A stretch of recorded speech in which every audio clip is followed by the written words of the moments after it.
17वां देखिए बच्चों।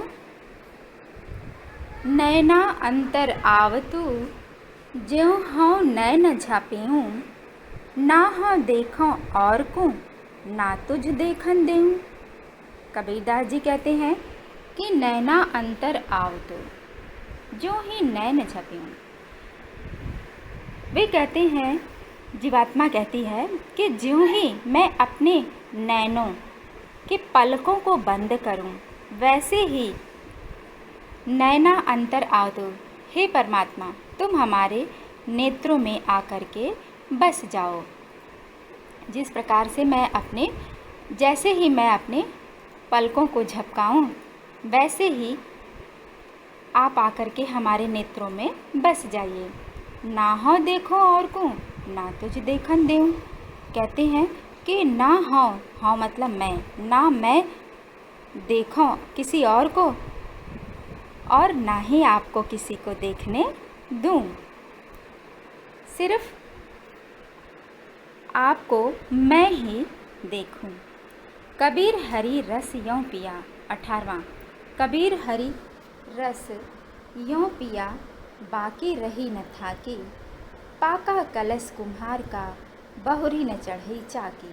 कबीरदास जी कहते हैं कि हरि परमात्मा, हरि यानी परमात्मा का रस यों यानी इस प्रकार से मैंने पी लिया, ग्रहण कर लिया, पूरी तरह से इतना ग्रहण कर लिया कि बाकी रही न थाकी।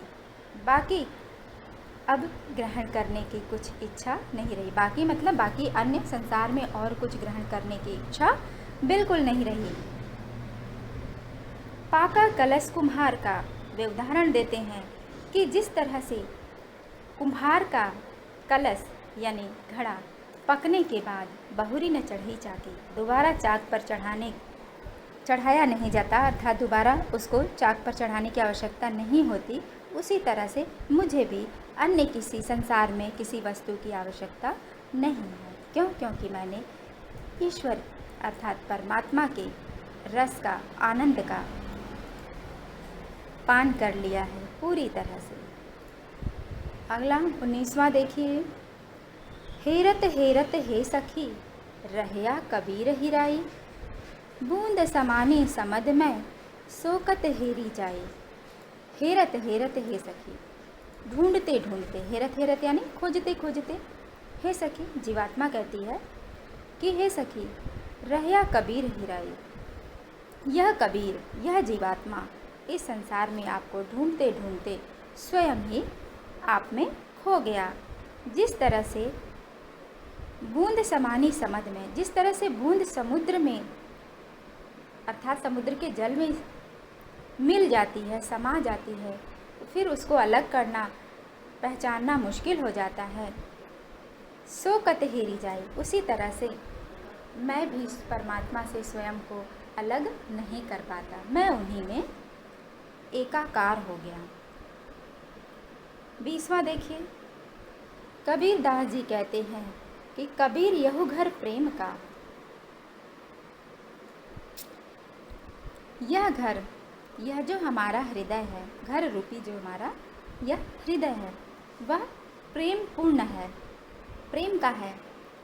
अर्थात परमात्मा का घर क्या है? प्रेम का है, खाला का घर नहीं, तुम्हारे खाला का घर नहीं है। खाला यानी मौसी को कहते हैं।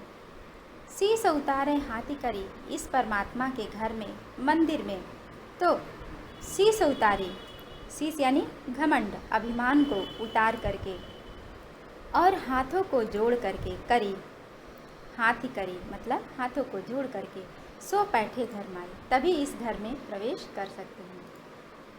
आशय यह कि खाला के घर में तो आप जैसे तैसे जा कर के घुस सकते हैं, बैठ सकते हैं, लेकिन परमात्मा के घर रूपी मंदिर में प्रवेश करने के लिए अपने अभिमान को छोड़ना होगा और दोनों हाथों को जोड़ने के बाद ही आप उस परमात्मा की शरण में जा सकते हैं। 21वां देखिए। जब मैं था तब हरि नहीं, अब हरि है मैं नाही, सब अंधियारा मिट गया, जब दीपक देखा माही। यहाँ पे कहते हैं कबीरदास जी, यहाँ पर भी सांसारिक अहंकार को छोड़ने की बात कही जा रही है। वे कहते हैं कि जब मैं था, अर्थात जब मेरे अंदर अहंकार था, मैं यानी अहंकार, घमंड, तब हरि नहीं, तब मुझे ईश्वर का ज्ञान प्राप्त नहीं था, तब मेरे अंदर परमात्मा का वास नहीं था। अब हरि हैं, मैं नहीं, अब मुझे परमात्मा का ज्ञान प्राप्त हो गया है, उनकी शरण में मैं हूँ, मैं नहीं, मेरे अंदर का अभिमान भी समाप्त हो चुका है, चूर चूर हो चुका है। इस तरह से मेरे मन का सब अंधियारा मिट गया, मेरे मन का सारा अंधकार दूर हो गया। जब दीपक देखा माही, जब मैंने परमात्मा रूपी ज्ञान रूप का दीपक देखा, तब मेरे मन से सारा अंधेरा मिट गया।